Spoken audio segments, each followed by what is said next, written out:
Добрый день, уважаемые коллеги. Если нас хорошо слышно, пожалуйста, нам ответьте, поставьте, пожалуйста, плюсики или напишите, что все в порядке, вы нас слышите, видите. Нам очень приятно, что вы сегодня с нами на международном методическом семинаре. Сейчас у нас проходит кейс повышения психолого-педагогической компетентности родителей, законных представителей детей в вопросах помощи ребенку, переживающему трудную жизненную ситуацию. И сегодня с нами спикером выступает Соболев Илья Евгеньевич, психолог, член Ассоциации когнитивно-поведенческой терапии и психотерапии, психолог-аддиктолог и специалист нашего института Аверин Александр Викторович, тоже педагог-психолог. Сейчас я предоставляю слово Илье Евгеньевичу. Пожалуйста, будьте добры. Спасибо.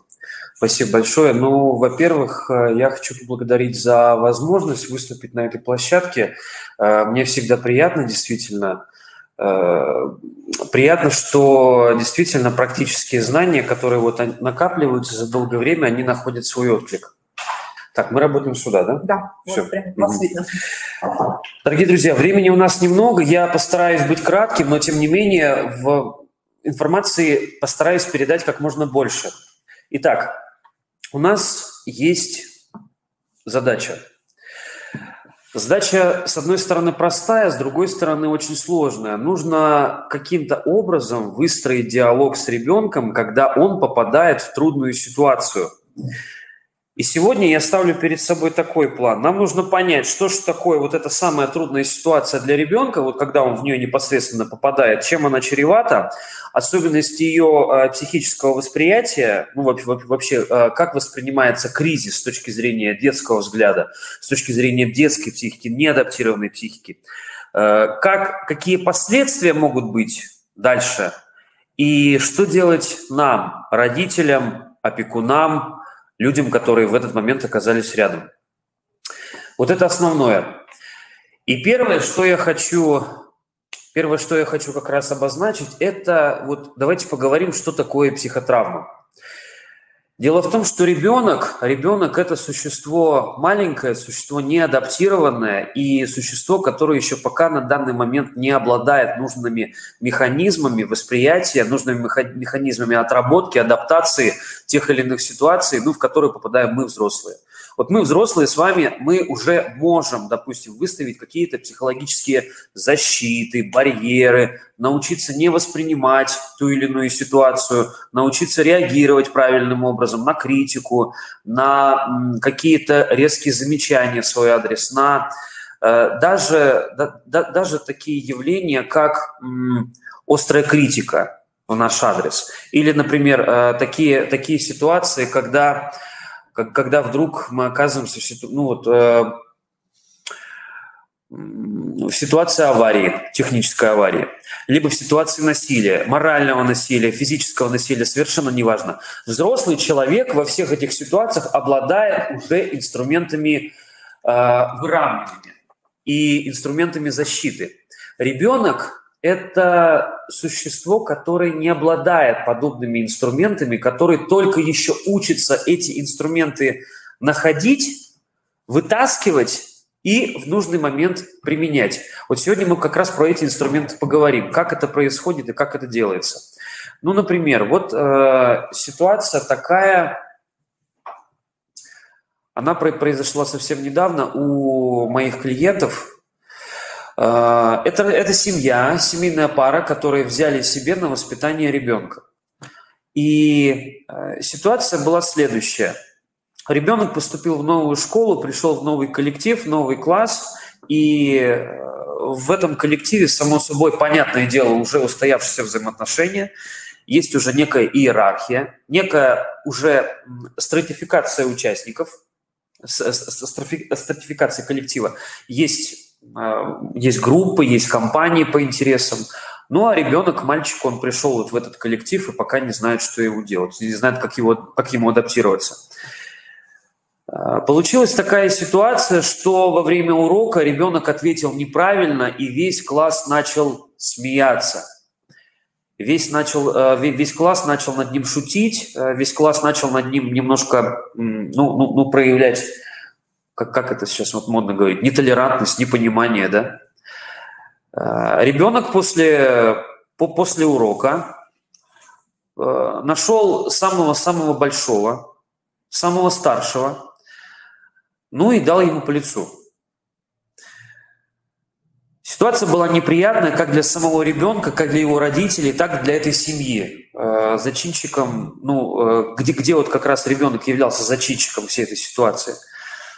И родители не понимали, что же мне делать, вообще как такое произошло, как это получилось. Вот давайте разберем, давайте посмотрим, как раз-таки поговорим, почему это произошло, из-за чего, почему именно таким образом среагировал ребенок и как впредь поступать и родителям, и людям, оказавшимся вот в данной ситуации наедине с этим ребенком. Вот самое нелогичное, точнее для родителей кажется логичное, но в этой ситуации нелогичное, самое неправильное, самая вредная политика поведения вот в этой ситуации будет такая, что ребенка ругать, активно, яростно наказывать, жестко принуждать его к совести, к такой, ты что ты делаешь, ты зачем на него напал, почему, из-за чего. А ребенка спрашиваешь, почему ты так сделал, а он сам не понимает. У него это пошло изнутри, он действительно сам пока не может в себе разобраться, почему пошла именно вот такая защитная реакция в ответ на укол, на такой вот, на смех, на шутки. Казалось бы, совершенно безобидный, но ребенок таким образом отреагировал. Вот смотрите, давайте с этим разберемся. Почему ребенок поступил именно так?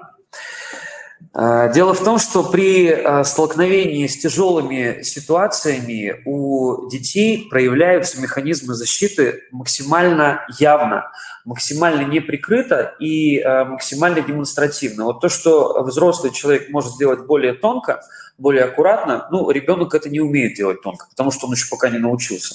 Ему еще только предстоит это делать. Вот смотрите, в любой кризисной ситуации, в той ситуации, когда человек попадает в ситуацию, в обстановку стресса, вот что такое стресс, да? Стресс – это ситуация, когда индивидууму что-то угрожает. То есть есть нечто такое, что человек пока не может себе объяснить, есть нечто такое, к чему человек был не готов, и вот это что-то, вот это нечто вызывает у него чувство дискомфорта и ощущение опасности. И здесь, по логике, у любого человека, вот можете себя отследить свои реакции, можете отследить реакции своих близких, друзей, то, что вы видели, наблюдали. Здесь включается всего лишь 3 главных механизма защиты. Первый механизм – это бегство. То есть человек начинает от ситуации убегать, уходить. У него есть бессознательное чувство, бессознательное желание вот от этой ситуации отдалиться как можно дальше. Вторая реакция – это агрессия. Агрессия как некий вызов, как некая встречная атака. Ах, вы мне так, тогда я вам так. Ага. Вот это проявляется наиболее наглядно, наиболее явно, допустим, в ситуации семейных конфликтов. Я думаю, все вы это видели, все вы это наблюдали. Ты что? А ты что? Да, а ты тут почему мне это говоришь? Один другому начинает нападать, и эскалация конфликта, она неизбежна. Третья реакция, она такая наиболее непонятная, наиболее странная, казалось бы, нелогичная, но реакция очень-очень простая. Это замереть и притвориться, как будто бы ничего не происходит. То есть не убегать, не яростно нападать, защищаться, а просто замереть. Это то, что в американской стратификации называется freeze, замри, да? То есть ситуация шока, ситуация полнейшего отторжения и такой заморозки. Так вот, какую реакцию продемонстрировал в этот момент ребенок? Ребенок, который оказался у нас перед классом, в ситуации, когда его высмеивают. Он как раз-таки продемонстрировал ту реакцию, когда и ему показалось, что в этой ситуации нужно активно себя защитить. защитить и подойти и побить главного зачинщика, главного бенефициара вот этого всего действия, когда его начали провоцировать и насмехаться над ним прилюдно перед всем классом. Причем вот действительно, когда с этим ребенком уже впоследствии проводили беседу, его говорят, почему ты так делаешь? Говорит, я не знаю, почему так поступил. Я не знаю, я просто подошел и, говорит, вот как будто ничего не вижу, какая-то пелена на глаза упала, и я просто подошел, начал его бить. Так вот, это механизм защиты. Это то, что нам необходимо понять. В ситуации стресса, в ситуации так называемой психотравмы, когда ребенок, вообще в целом, когда психика сталкивается с чем-то таким непонятным и неизвестным, происходит автоматически ситуация защиты, реакция защиты. То есть психика выстраивает таким образом ограничительные барьеры. И дело в том, что пока ребенок к этому не адаптирован, пока он это не понимает, пока он это не привык с этим работать, он не сможет физически это тормозить. Он ничего не сможет с этим сделать, он не сможет это останавливать в процессе. Он может осознавать это только постфактум, и дальше уже в соответствии со своей логикой поведения, со своими выстроившимися императивами, он будет так или иначе это отслеживать, анализировать и с этим работать. Так вот, давайте себе представим вот такую ситуацию. Ребенок попал в ситуацию, когда ему что-то угрожает, ситуацию потенциальной травмы. Он отреагировал агрессивно, отреагировал бессознательно, с попыткой себя защитить, с попыткой установить границы и объяснить потенциальному обидчику, что так делать нельзя. Произошло это по той простой причине, что ребенок не осознавал своих вот этих внутренних эманаций и пытался реализовать ситуацию напряжения.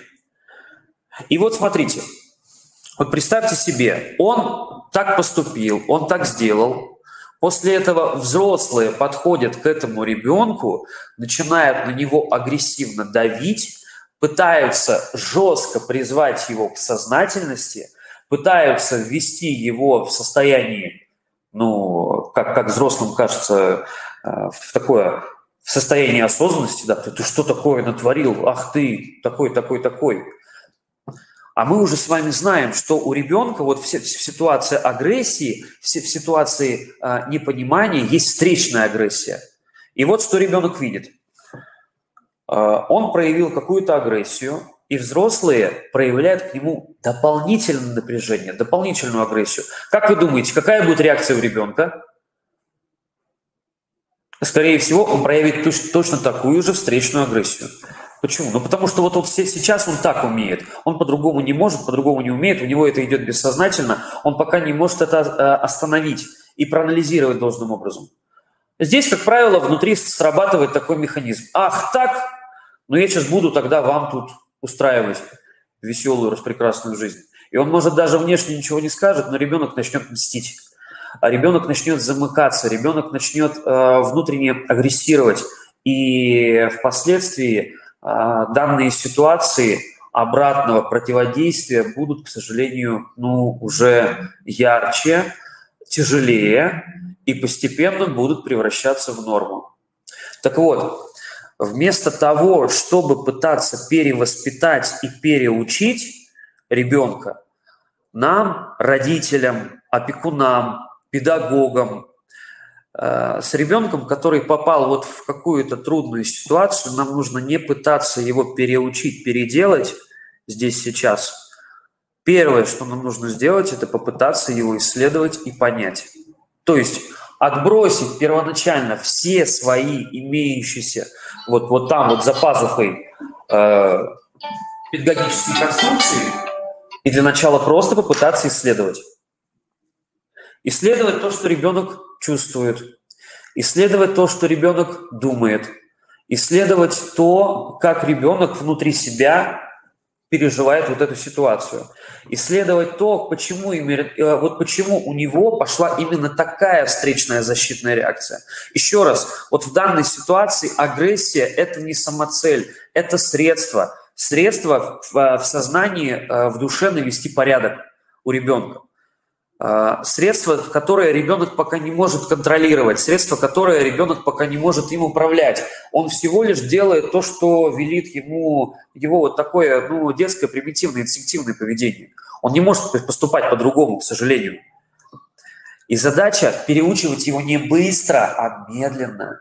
Медленно и потихонечку. Поэтому первые фразы, первая стадия коммуникации с ребенком в данной ситуации – это «да, я понимаю, ты разозлился». «Да, я понимаю, прекрасно, тебе было больно, тебе было неприятно. Расскажи, пожалуйста, подробней. Расскажи, что случилось. Расскажи». То есть ребенок на самом деле вот именно этого-то и ждет. У ребенка одна внутри большая задача – поймите меня. Я себя сам не понимаю. Я искренне не понимаю, потому что я маленький. Я маленький, я не умею вести себя иначе, потому что я не управляю своими процессами. Я не управляю своим настроением, своими мыслями, своим поведением, как следствие. Да? Я не умею регулировать свои гормоны, которые плещут в данный момент сейчас. Свой уровень адреналина и кортизола, мне он не подвластен, поэтому я всего лишь делаю то, что я делаю, и не понимаю, почему я этого делаю. Поэтому наша задача как родителей, как опекунов, как педагогов – это понять ребенка для того, чтобы он научился впоследствии понимать сам себя. То есть вместо ситуации осуждения предлагаем наоборот понимание и взаимопомощь. Пока не взаимопомощь, пока просто помощь. Помощь в виде сочувствия, сопереживания, понимания. Вот это важно. Вот многим родителям, многим опекунам это не знакомо. Многие родители, сталкиваясь с ситуацией, когда ребенок ведет себя не так, как им кажется правильным, не так, как им кажется верным, они начинают что-то насаждать, что-то ребенку объяснять, доказывать. И почему-то есть твердая уверенность, что ребенок поймет, и ребенок услышит. Но здесь, к сожалению, ребенок, он не сможет понять, не сможет услышать. Хороший вопрос. Почему родители поступают именно так? Вот почему родители не умеют встать в позицию ребенка и проявить к нему чуть больше сочувствия и солидарности? Потому что родители сами не умеют поступать иначе, по-другому. То есть, условно, когда родители сталкиваются с ситуацией, что ребенок ведет себя не так, как им кажется правильным, не так, как им кажется верным, они включают свой привычный шаблон поведения. То есть внутренние установки относительно того, как правильно, их так называемые внутренние паттерны, внутренние такие триггеры оценки ситуации говорят родителям, что вот если ребенок ведет себя, в кавычках, не так, как надо его сейчас научить. И, как правило, делается это достаточно жестко. И ничего, кроме встречной борьбы, родитель не получает. То есть вместо того, чтобы навязывать свои шаблоны поведения и навязывать бесконечно и вот так вот жестко свою логику, родителю нужно понять ребенка. Понять. Например, как выглядела в данной ситуации вот это самое, внутренний анализ, внутренняя интерпретация ребенка вот данной ситуации, когда на него весь класс ополчился и начал смеяться во время урока, во время неправильного ответа. Вот что произошло? Его спрашивают: вот почему ты на мальчика напал? Расскажи, пожалуйста. Он говорит: мне было очень обидно, и мне было очень неприятно, когда вот он и все окружающие вдруг начали смеяться. Они начали смеяться, они начали как-то злобно шутить в мою сторону. И мне стало страшно. Мне стало откровенно страшно, что и дальше они будут вот так со мной разговаривать. И вот пошла защита, пошла реакция. Здесь родители, по идее, вообще что делали? Родители медленно и потихонечку, постепенно разговаривали с ребенком на тему того: а как ты думаешь? Вот этот мальчик будет всегда так поступать? А как ты думаешь, он хотел тебя обидеть? То, что вот он так пошутил. Он хотел действительно тебя как-то задеть и тебя высмеять? Или, может быть, он другие какие-то цели преследовал? Ну, в процессе диалога. Вот смотрите, в процессе такого диалога ребенок начинает успокаиваться. В процессе такого диалога ребенок начинает выходить за пределы своего понимания ситуации и немножко смотреть на ситуацию глазами того мальчика. И что он? И вот в этот момент он начинает понимать. Ну, наверное, он не меня хотел обидеть, наверное, он просто хотел впечатлить тех вот ребят, которые сидели рядом.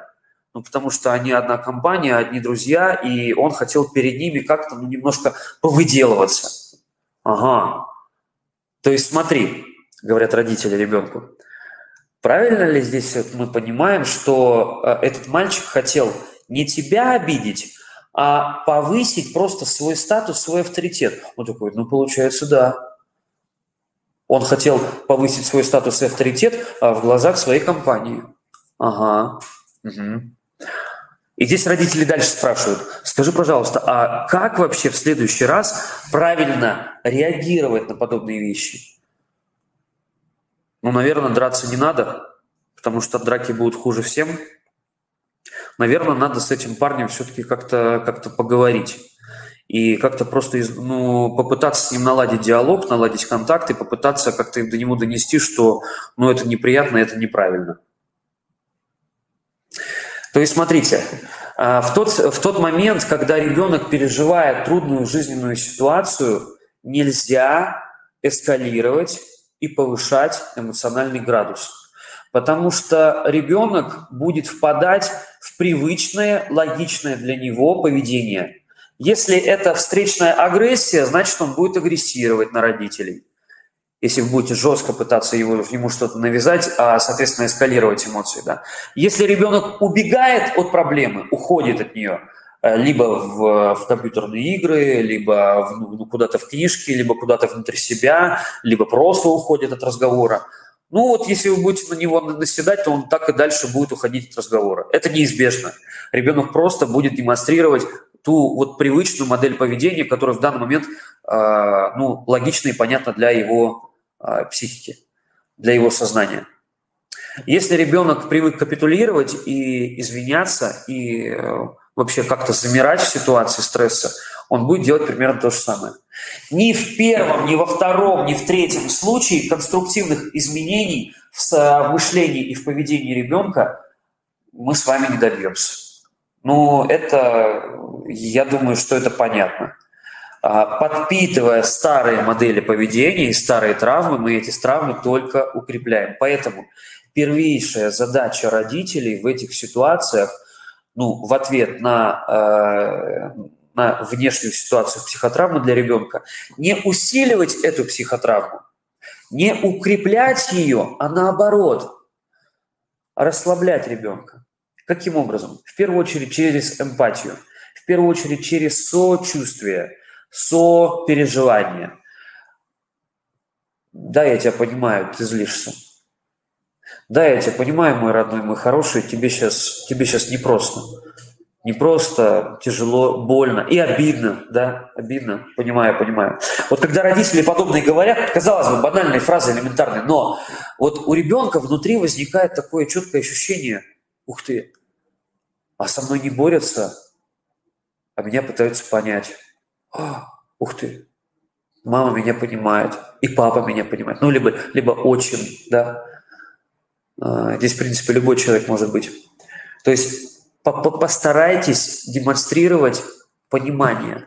Причем не просто демонстрировать, нужно ведь искренне попытаться понять, какой там темный лес, какие дебри кроются внутри у ребенка.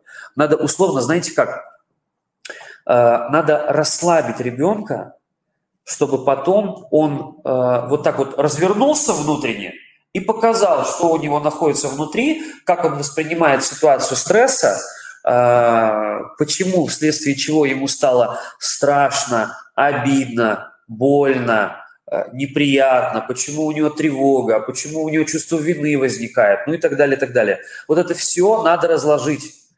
Вот с этим совсем нужно поработать. Никогда не бывает дыма без огня, никогда не бывает, что ребенок кричит просто так, никогда не бывает, что ребенок закрывается просто так на ровном месте. У всего есть причина. Вам, родителям и опекунам, эту причину надо понять, Надо вытащить ее из ребенка. А как вытащить? Расслабить ребенка. Расслабить его эмоционально. Потому что когда ребенок расслабляется, он начинает доверять. Доверять, и внутри растет ощущение, что вот там мне ничего не угрожает. От родителей, от опекунов мне ничего не угрожает. Я могу открыться, я могу рассказать, могу искренне и честно сказать, да, вот здесь мне было страшно.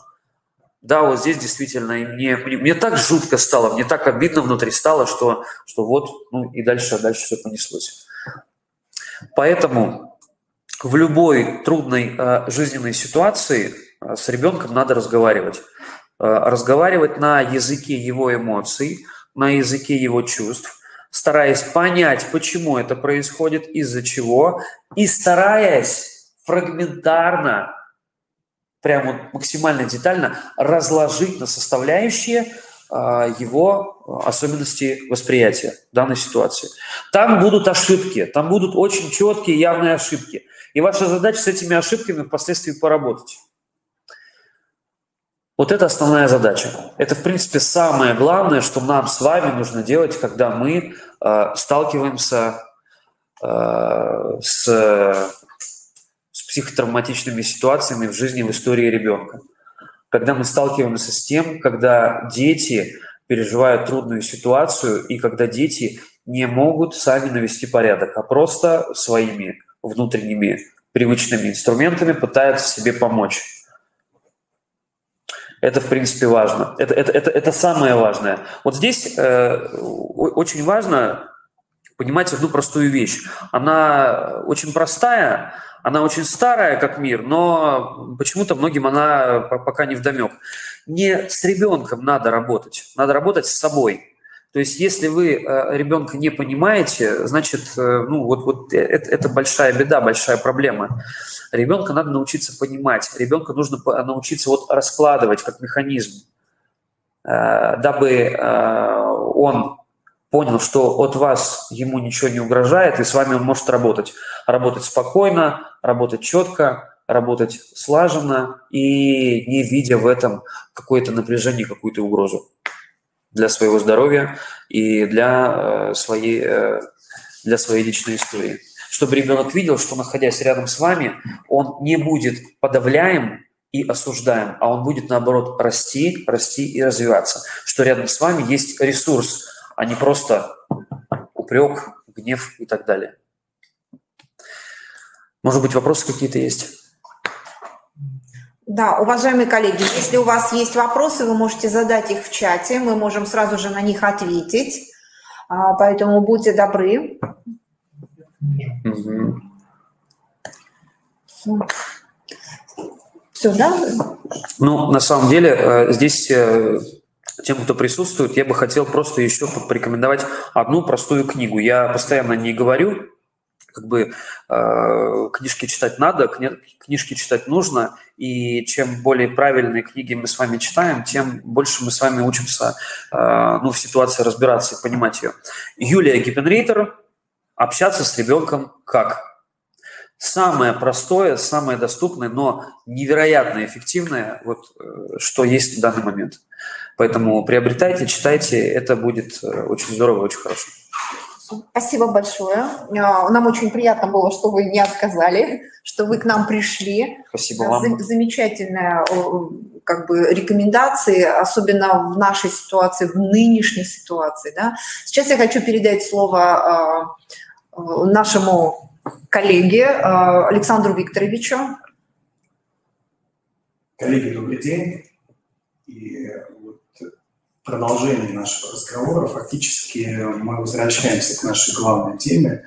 Собственно, а как повысить тогда психолого-педагогическую компетентность родителей в данной ситуации, то есть в отношении оказания помощи детям, которые находятся в трудной жизненной ситуации.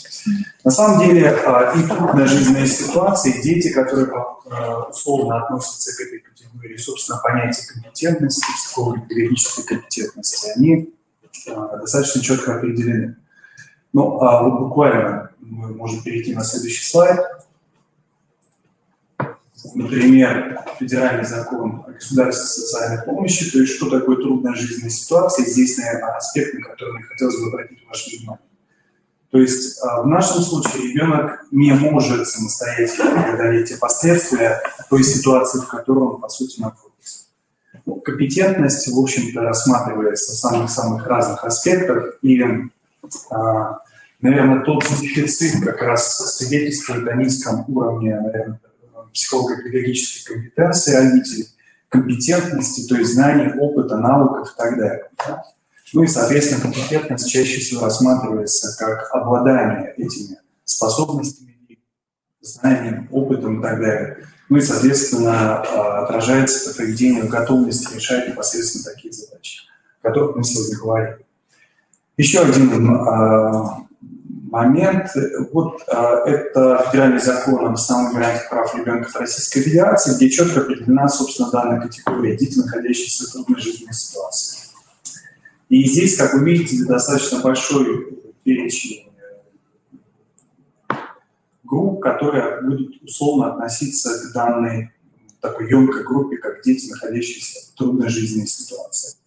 Нужно отметить, что в образовательных организациях такая категория детей есть, поэтому и в профстандарте и педагога-психолога, и социального педагога, и педагога, в общем-то, в контексте реализации такой профессиональной функции, как развитие, обладание психолого-педагогическими или владение психолого-педагогическими технологиями, связанными с оказанием возможной помощи детям, находящимся в трудной жизненной ситуации, является одним из ключевых, так скажем, профессиональных умений.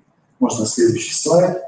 В литературе достаточно много представлений о том, что может представлять собой психолого-педагогическая компетентность родителей, собственно, также и представление о ее структуре. И на следующем слайде мне хотелось бы как раз обратить внимание. Данная картинка достаточно условна, потому что не всегда именно такой компонентный состав психолого-педагогической компетентности родителей выделяется. Но для нас при организации работы именно в этом направлении, а именно в повышении психолого-педагогической компетентности родителей, может стать достаточно принципиальным. На что мне хотелось бы обратить ваше внимание, уважаемые коллеги, достаточно часто организуемые нами мероприятия в основном ориентированы на когнитивные или, как здесь обозначены, гимнастические компоненты. То есть мы достаточно часто проводим наши мероприятия с нашими родителями, ставя перед собой цель повысить их психолого-педагогическую компетентность, апеллируя только лишь их непосредственно знаем. И когда происходит в наших, по сути, действиях, профессиональных действиях и мероприятиях такой перекос, фактически остальные компоненты, например, деятельностные, то есть где я действительно могу практически в каких-то конкретных ситуациях, или о тех ситуациях, о которых мы сегодня говорили, действительно отреагировать так, чтобы она стала не усугубляющей для состояния ребенка, а наоборот, развивающей, или достаточно, так скажем, комфортной. Конечно же, наши с вами профессиональные, так скажем, мероприятия и прочие, организуемые для непосредственно родителей, должны также быть ориентированы на развитие мотивации, в частности, на их желание, на, собственно, интерес к проблемам ребенка, к тому, что именно участие родителя в первую очередь действительно поможет ему преодолеть данную ситуацию и приобрести тот опыт, который в дальнейшем он может быть в сложившихся в схожих ситуациях использовать. Ну и, конечно же, это рефлексия, то есть фактически как, наверное, один из механизмов развития личности самого родителя в целом. Можно следующий слайд. Буквально то, о чем вы слышали в самом начале, как раз нужно уложить, так скажем, несколько условий. Понятно, что этот перечень не обязательно является полным, но, конечно же, когда родитель обладает разными сведениями, допустим, о психолого-педагогических особенностях детей и подростков, нужно отметить, что они тоже достаточно динамичны, и современные, так скажем, научные исследования выявляют тоже новые проблемы, связанные с самыми разными обстоятельствами. Например, ситуация пандемии, она также актуализировала ряд определенных, так скажем, переживаемых трудностей.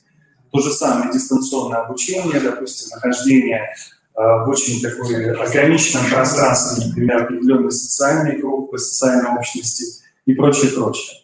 Это, конечно же, формирование мотивации родителей, детей и подростков на успешное воспитание детей, стремление понять их мотивы и поступки.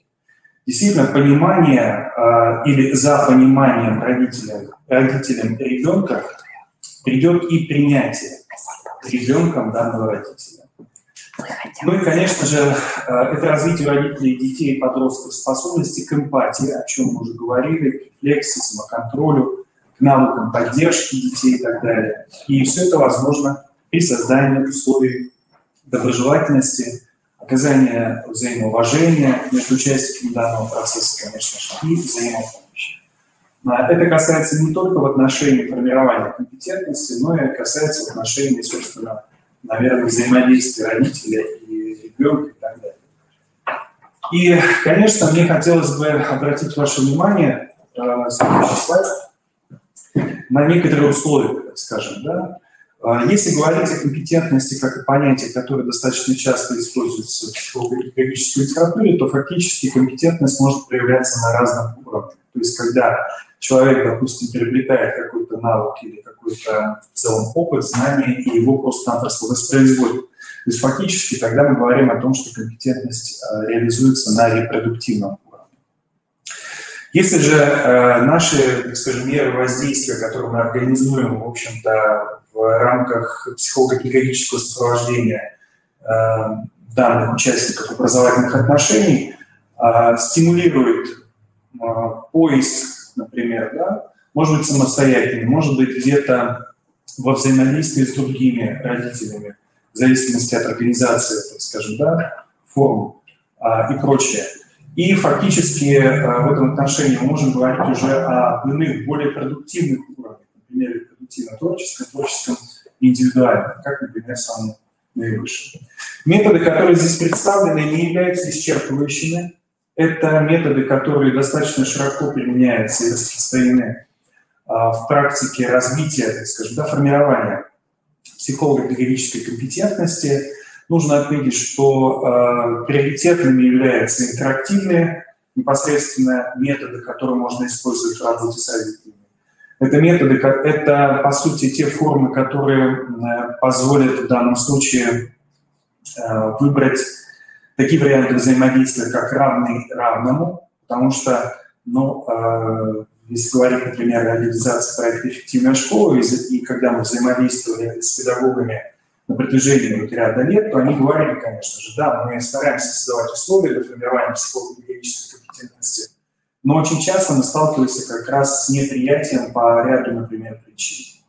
Например, отсутствие молодого педагога, да, например, только что пришедшего своих собственных детей, становится непосредственно препятствием для того, чтобы воспринимать, например, от него же какую-то информацию и прочее. Этот пример такой достаточно условный и прочее. Также мне хотелось обратить ваше внимание на то, что популяризация использования помощи самые разнообразные, особенно когда семья или, допустим, кто-то в семье испытывает кризисное состояние, в разные непосредственно службы, которые могут оказать непосредственно помощь, это действительно является, наверное, очень важным, потому что на настоящий момент мы еще пока не отошли от такого восприятия помощи, как вот не очень, может быть, приемлемого с точки зрения сохранения, может быть, скажем, своего достоинства в отношении решения, возможности решения проблем. Данная ситуация может усугубить непосредственно состояние всех сторон, фактически привести к более тяжким, так скажем, последствиям и прочее. Помимо данных служб, стоит еще обратить и на возможности, так скажем, информального образования. Можно показать следующий слайд. Это когда непосредственно родитель использует самые разнообразные средства для повышения своей профессиональной, извините, педагогической компетентности. На данном слайде представлен как раз в левой части, например, это инфографика, которая создана специально для родителей, непосредственно и размещена на платформе «Я родитель». То есть это та платформа, которая как раз позволяет родителю самостоятельно, непосредственно, используя самые разнообразные ресурсы, фактически использовать их для повышения своей профессиональной компетентности. Ориентация на подобные ресурсы, которые доступны, например, будут родителю в условиях нынешней информатизации в целом нашей жизни, в принципе, может решить также определенные вопросы, определенные проблемы. Почему бы нет? И подводя, наверное, итог вот нашей встречи, в самом начале нашей встречи вы, наверное, обратили внимание на те реальные техники, которые можно использовать в этом отношении, именно при организации взаимодействия родителя, да, и ребенка. Может быть, в проигрываемых ситуациях, может быть, в реальных ситуациях и так далее. Но это навыки, которые действительно формируются в взаимодействии уже с профессионалами, с психологами и так далее. Ну и, конечно же, использовать возможности реализации психолого-педагогического сопровождения как одного из направлений деятельности педагога-психолога, возможности информального образования и так далее. Я хотел бы обратить ваше внимание, что если какие-то моменты вас интересуют или заинтересовали, вы можете в чате оставлять непосредственно вопросы. Мы обязательно, увидев их, на них ответим. И я благодарю вас за внимание и желаю всего самого лучшего. До свидания.